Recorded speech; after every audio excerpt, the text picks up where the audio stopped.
This afternoon's session will be the introduction for our speaker, be Mark Steigerwald. Mark? Thank you, Don. I am thrilled to be able to introduce you all to Rob Dyson.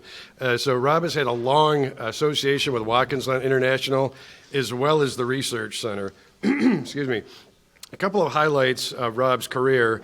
He received his license, his competition license in 1974. 1981, he won the SCCA GTO National Championship. 1982, Rob participated in his first professional race, IMSA GTO and SCCA Trans-Am. And in 1983, Dyson Racing was formed. 19 championships, 72 victories, and two Rolex 24 victories to date. Rob himself raced 21 seasons, 92 races, and 18 podium finishes in that time span.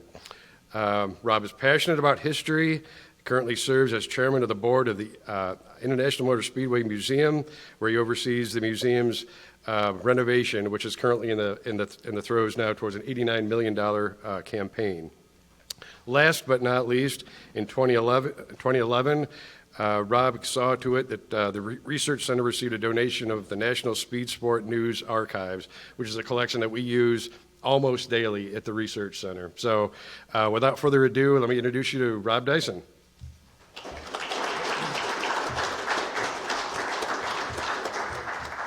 Thanks. Well, hi, everybody. Thank you, Mark. I appreciate the introduction. One of the things that when I was asked to speak about my personal experiences at Watkins Glen, it's hard not to be a little bit emotional about it. You know, it really comes in 4 stages. My first stage here was as a race fan. I think that's the way everybody starts, somewhere or another. You start as a race fan. You know, the first time I came up here, I drove up here from Millbrook, New York in 1963, in the summer for sports car racing. And every year, it was an odd year if I didn't come up here at least twice.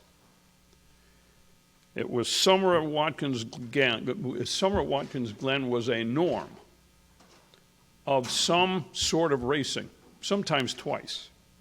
Can-Am, sports cars, any kind of event that was taking place in the summer. Or alternatively, either freezing or getting sunburned in October for the F1 race. Many of you probably attended the F1 races. My first one was in 1965. And the one thing that so disturbed me was it took an awful lot of effort to get into the pits. And fortunately, if you looked at the color coding of the pit passes in those days and brought one of those packets of multicolored that you get in the school supply store, multicolored, you get the rest of the idea. Just to show you how important Watkins Glen and being here and coming to events at Watkins Glen as a race fan, my wife and I were married on August 28th, 1971. In October of 1971, she joined me up here. Fortunately, we were able to get passes, and it didn't rain that year. But she really enjoyed it. But I'll talk about her in a few minutes. So here you go. It started as being a race fan. When I was in graduate school at Cornell starting in 1972,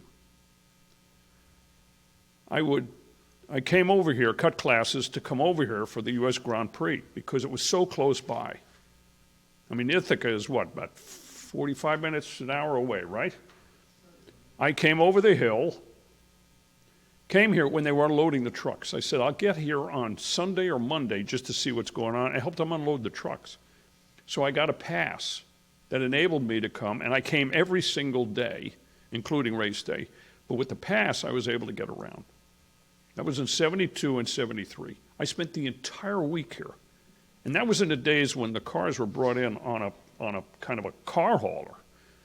And the crews were smaller, and they rolled the cars into the Kendall Center. And it was fairly primitive, but it was Formula One. And it was amazing when you think back on it, how it's all evolved. Now you have crews, minimal crews, probably, I would be surprised if they don't have 200 people at the race per car. In addition to that, I will also admit that I would come over here in my BMW during graduate school, periodically, and drive this racetrack. There were very few barriers, and frankly, there was a county road that went right through the racetrack, right? Right, guys? Remember? I'll even show it to you if you wanted me to show you. But anyway, there was a track. You could come up to the track, get in, and I wouldn't drive for high speeds, but I would drive the racetrack for maybe half an hour, just driving down into the boot, coming up out of the boot, driving around one of the barricades that were minimal, not even covering the whole width of the racetrack. Excuse me.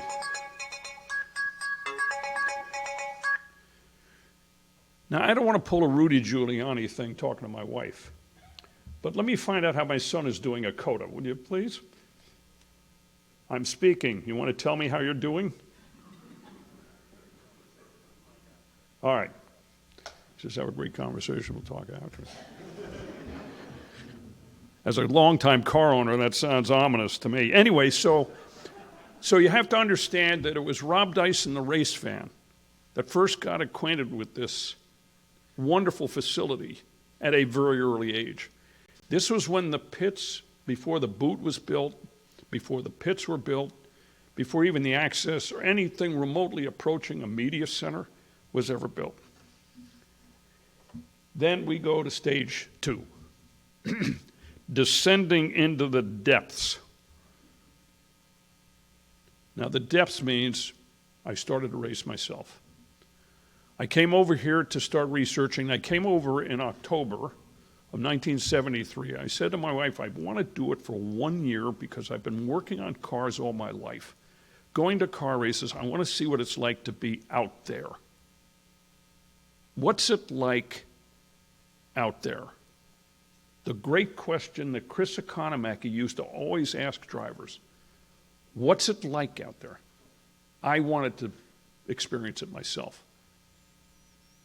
So I started with a Datsun 510. It was crewed by me and my wife. My second driver's school was here. That was when I got my regional license. My first one was at Thompson in Connecticut, and then came up here.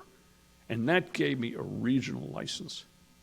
And then I could go racing. Numerous races in regional racing. We were twice a year up here. At the national level, it was either the Finger Lakes region, the New York region, or the New England region that was sanctioning it. And all of a sudden, here I was racing on a track that I was truly finding out what it's like out there. And I really, really liked it. It was the ultimate ability to be able to get out there and do what I'd always kind of thought would be pretty cool to do, but I wanted to experience it, and I was able to do that. And in 1981, I won the GT2 National Championship, and in 1981, I won the championship, and in 82, I started doing more club racing, but to qualify for the runoffs, I only needed to do 6 races because I was automatically qualified to come back. I don't know what the rule is now, but that was the rule then. But in 1982, I decided that maybe I should step up. And a good friend of mine, Bob Aiken, a dear friend, said, Rob, it's time to get out of club racing. So that was stage 3. You see how I'm descending into the depths or rising to the, elevating further up the pyramid, I guess? And I went from SCCA amateur racing to SCCA and IMSA professional racing. First in 83 and 84 in a GTO / Trans-Am Pontiac Firebird, which was probably the lousiest car I'd ever driven. But by then I had a small crew of guys, there were 5 of us, and we learned a lot from that. And what I learned was how good our guys were and how we should also move up to take the next step to get into prototypes. It was there that I had a very interesting conversation with Bob Aiken because I related it to Bob. I said, Bob, I want to move up. He said, you should.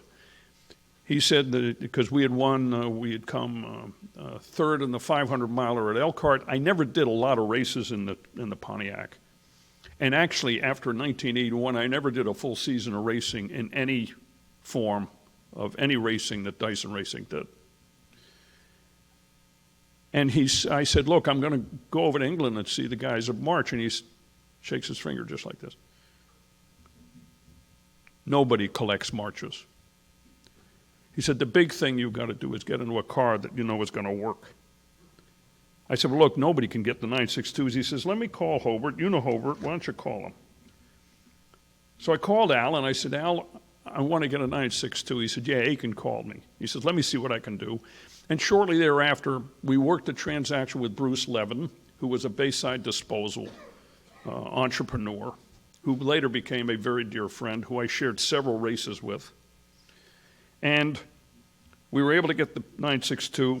We picked it up in March and raced it at Lime Rock, and we won our first race at Lime Rock. The thing that was interesting is one of my crew guys said, why don't we retire undefeated? We didn't, of course. So we started racing real cars, like Hobart says, you want to get into real racing. Here we were running the Porsches.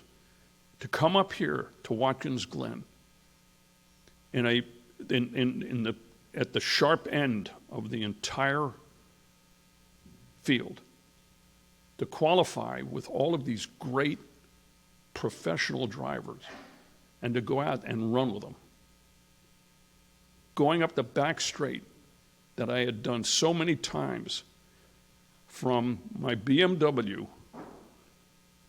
to my Trans-Am car, to my B sedan, to my Trans-Am car, but then to do it in a 962 Porsche was an experience that, other than doing Le Mans, was kind of breathtaking, actually. Then there were a couple other professional races that I did here that was not in the 962, that was done in the Burger King 24 hours.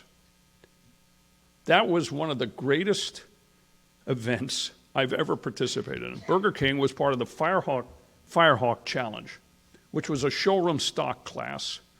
And showroom stock, it depended what manufacturer you were working with. I was driving with Bob Aiken.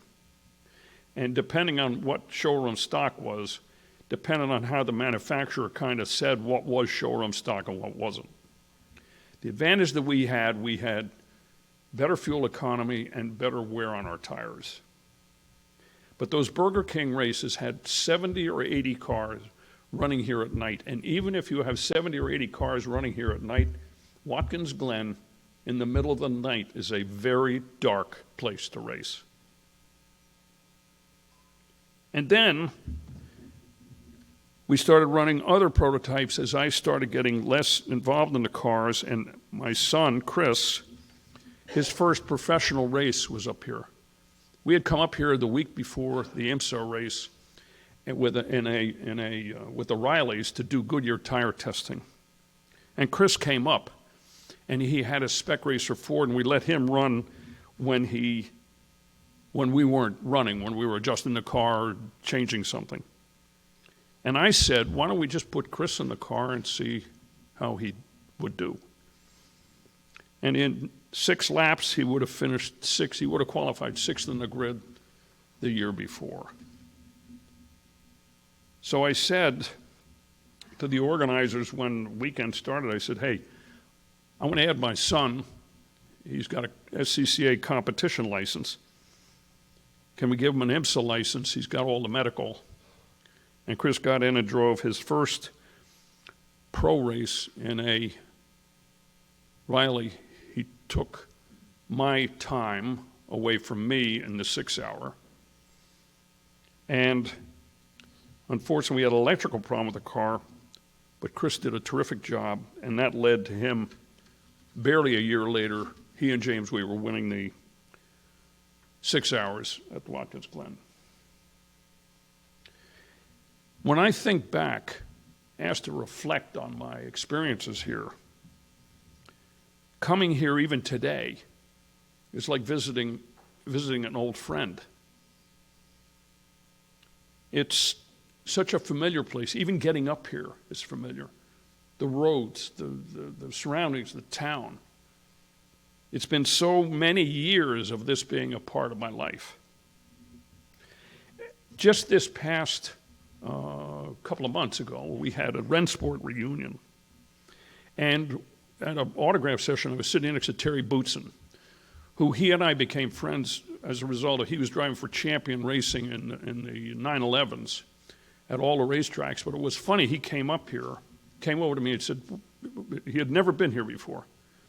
This is Terry Bootson, a well-known, effective F1 and sports car champion. And he asked me, you know, what's the track like and all that, and I pointed out the different aspects of the boot and all that.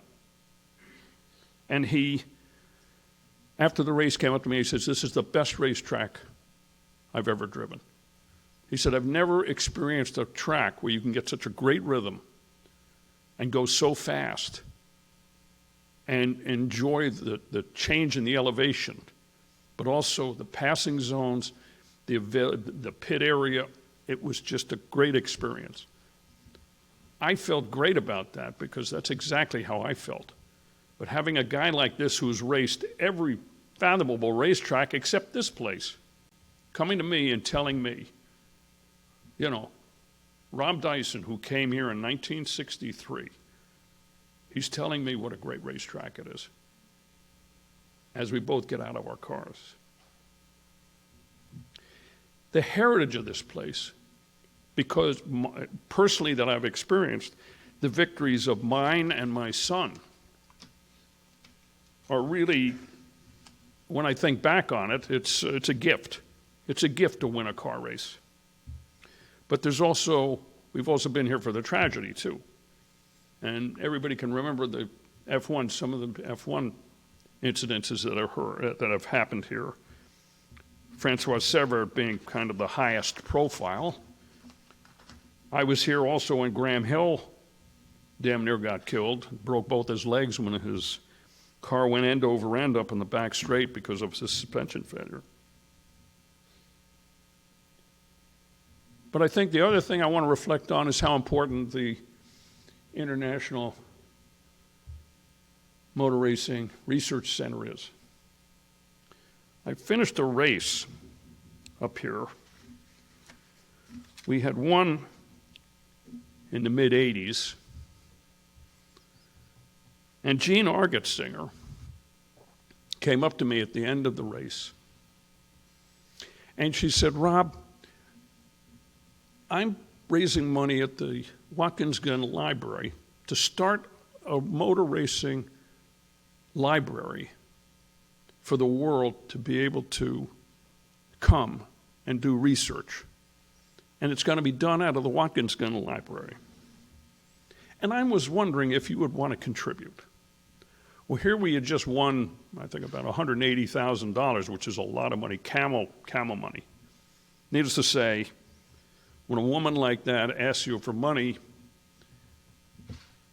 right, boys, you respond, right? And that was my first gift to the International Motor Racing Research Center. And it's the gratitude that I have for the Argot Singers for preserving this place, creating it and then preserving it, and then seeing how it's been changed and how it's improved over the years. The bottom line here is that Watkins Glen is different than all the other racetracks because of its age and because of its heritage and because it's the same place that everybody raced on: Formula One, Can-Am, sports cars, Indy cars, all happened here. It's a wonderful place. The research center has been a remarkable resource for so many people, and I'm honored to have been a part of it. And I'm honored to be here today, and I thank you very much.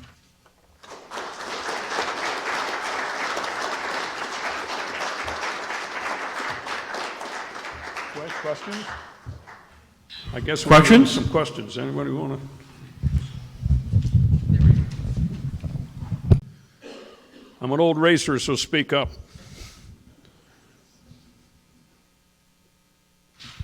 I'd like to correct you on the highway.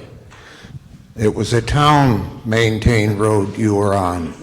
Oh, sorry. The second course was town-maintained roads because the state tried to take and initiate laws to stop racing on public roads, and it failed in committee.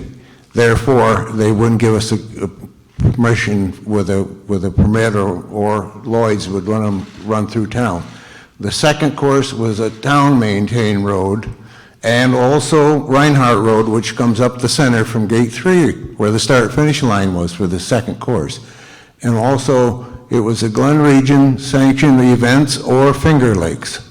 I may, on that, here. It was Finger Lakes region sanctioned here.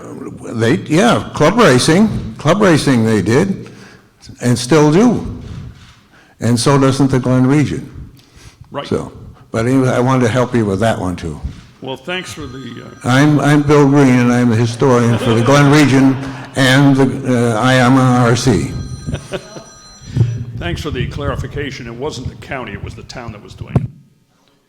Just want to make sure, I will make sure that in future remarks, I'll make sure that I mention that.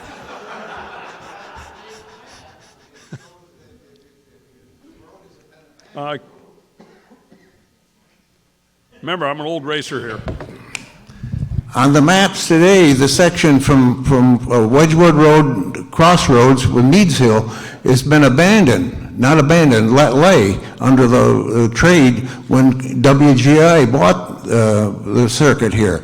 The deal was, the first thing that was said to Frank Gannon, who was the supervisor of the town of Dix at that time, Jim Riesbeck says, "How can we close the public roads?" And he said, "It won't be hard." And it was done. That he was looking at the tourism, and he wasn't a race fan. He was my stepfather. So, but anyways, I wanted to tell you that too. That was done in Corning at one of the meetings with WGI and the town. So that's just for information. Well, good. I thought it was just the Argot Singers, but I guess we got to thank him as well. You know, interesting. Mr. Dyson, do you recall the first time that you went off track in your early racing career, and how did you feel? Were you disappointed, or did you just have fire in the belly to come back? I'm not sure I heard the question. Just say that again, will you?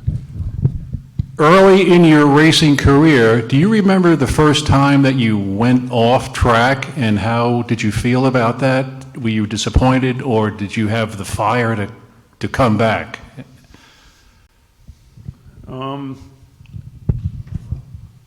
It's the old saying, if you're not up on the curbs, you're not trying hard enough.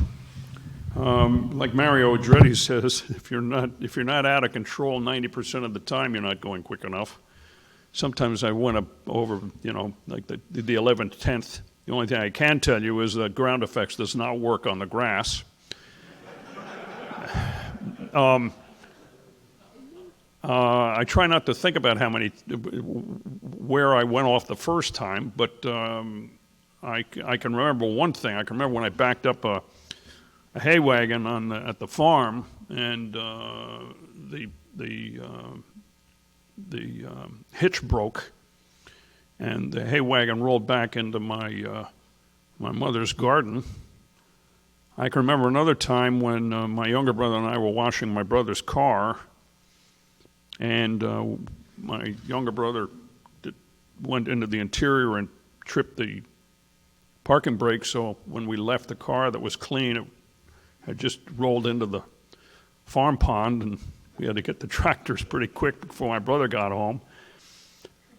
But actually, look, if you're racing, you're gonna one time or another, you're gonna meet a obstacle. And I don't remember actually ever doing it up here. I think this was a place you were going pretty quick. You didn't want to be careful. I guess the biggest ride I ever took probably was at Lime Rock, coming down the downhill in a 510, and I went off the track coming down the straight, and I stayed straight and then bounced along the straightaway until the car slowed, and then went back on the racetrack. Look, you got to just gather it up and keep going. It's one of those things, it's just a behavioral thing. You just, you're in the moment, and you just got to keep going. So I never had any fear, although I will tell you that I was constantly afraid of the dark until I did Le Mans in 1986. It was the only time I did it. And it was cold and dark and raining in the middle of the night, and doing 220 miles an hour down the back straight in the dark with the rain beating on the windshield. All of a sudden, I kind of put a lot of things in perspective, and I'm not afraid of the dark anymore.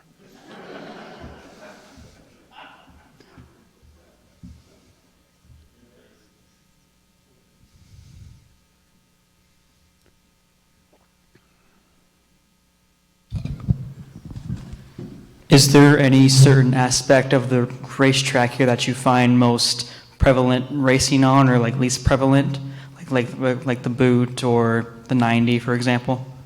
I can't quite hear. What was the question again?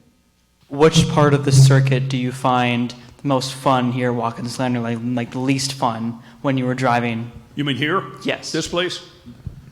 Pretty hard to pick out a place that is not kind of interesting. The best thing about Watkins Glen, it's a very fair track. Whoever did the initial design, I get, but when they did the boot, whoever did that was inspired, because they really made it. First, they made it longer. The pit, the length was extensively lengthened. The loop, the inner loop, which we raced a couple of times in IMSA, I found was not very interesting. I'll tell you a funny story. We were up here testing, and they brought, I think they brought up one of the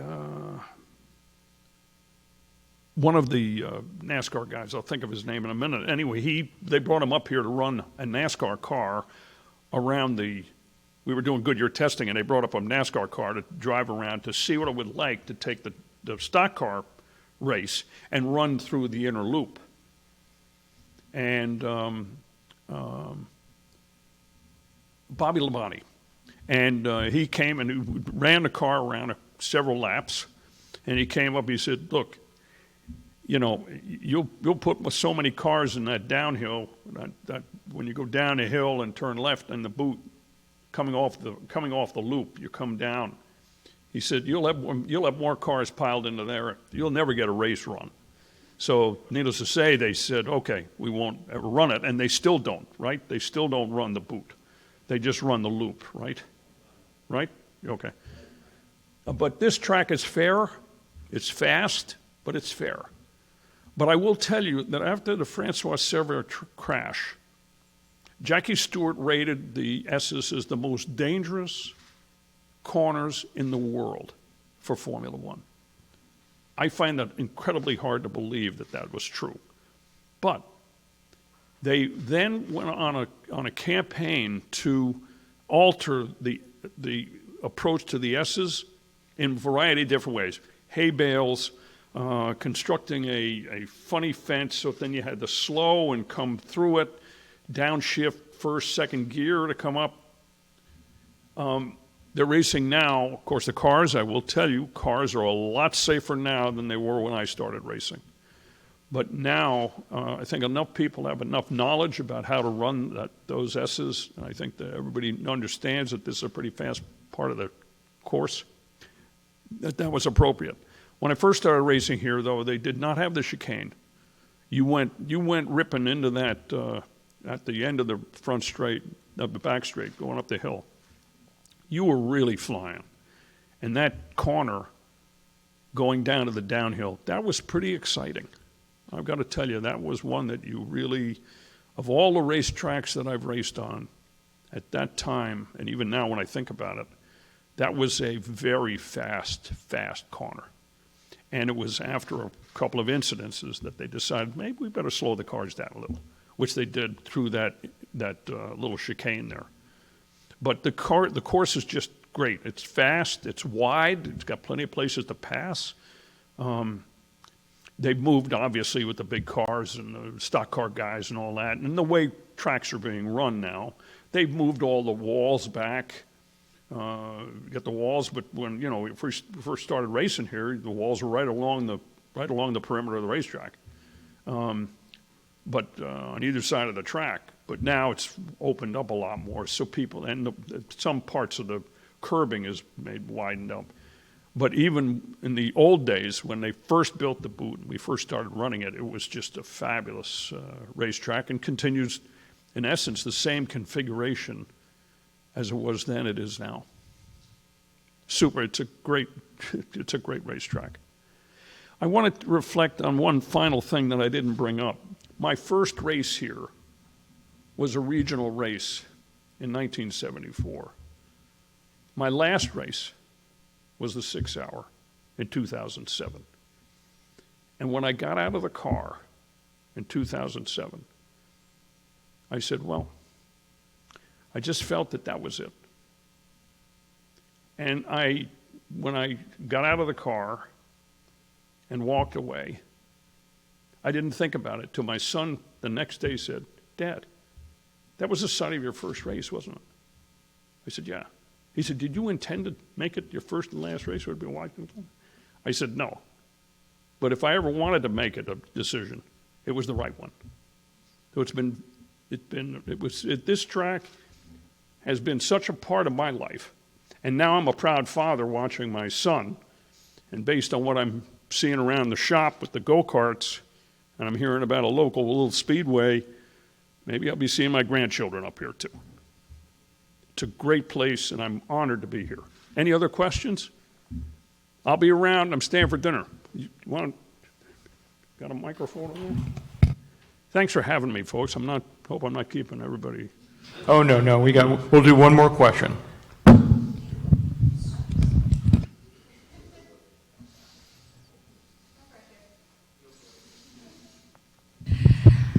Well, my husband's first question was he'd love to have a beer with you sometime.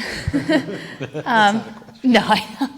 My question is, from the transition from being a race fan to being a race driver to then being a race father, what is your favorite stage? All of them.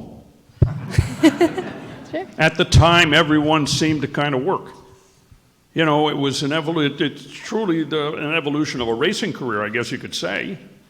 Actually, it wasn't until I was asked to do this that I actually started to put my thinking together. That really it's the evolution of a racing career. Mm-hmm. There are very few drivers that are driving in cars that are racing cars that didn't start off as race fans. I find it hard to believe that they wouldn't have had some kind of inkling that they wanted to go racing at some time or another, as kids or whatever. So I think what it was is it's the evolution of a race fan becoming a race driver. I mean, it was important for me to get out there because I figured I was 27 years old. I didn't have any kids. I just came out of grad school. I had just started my broadcasting business. And I said, I've got to I've got to do this, if for no other reason but to say that at least I understand what's going on. But that was in 1974, and I'm still doing it. I'm not driving cars, but the race shop, the race team, all of what's going on. My son just called me. I mean, I'm into it up to here. And then with all the other things I'm doing with the Speedway Museum and the Research Center, which Chris is now a part of, I mean, it never ends, and you don't want it to end because it's such a captivating sport. I mean, it's just interesting. And it is all stories. Anybody that's here can relate half a dozen stories about this place.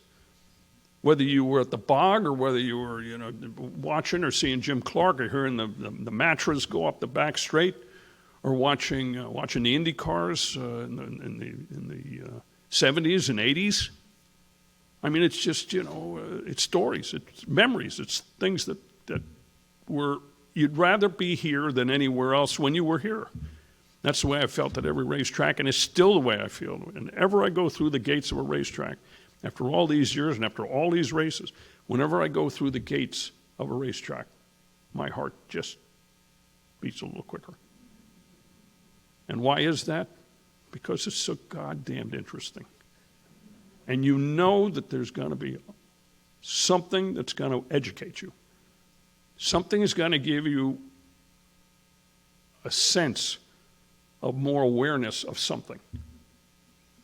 And this place is one of the best places, in my opinion, the best place to experience that. Thank you all very much. Thank you, Rob. Thank you so much. Now we get the next one up.